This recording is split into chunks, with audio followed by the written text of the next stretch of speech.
এইমাত্র অপবিশ্বাস এবার নতুন স্টাইলে দেখা গেল দেশের বাইরে গিয়ে এরকম লুক গেটআপে দেখে ইতিমধ্যেই শাকিব খানকেই চমকে তুললেন অপু।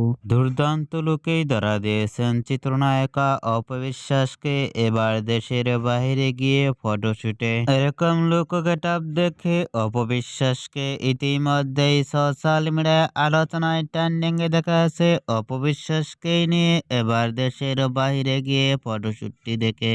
অপবিশ্বাসকে এবার দেশের বাইরে গিয়ে লোক গেটআপ দেখে ইতিমধ্যেই ভক্ত ও শুভাকাঙ্ক্ষীরা অবাক হয়ে পড়ছেন অপবিশ্বাসকে দেখে। অপবিশ্বাসকে এবার নতুন স্টাইলে ইতিমধ্যেই দেখা আছে দেশের বাইরে গিয়ে। এরকম লুক গেটআপ দেখে আপনাদের কেমন লাগলো নিচে কমেন্ট বক্সে জানিয়ে দিন আপনাদের মতামত।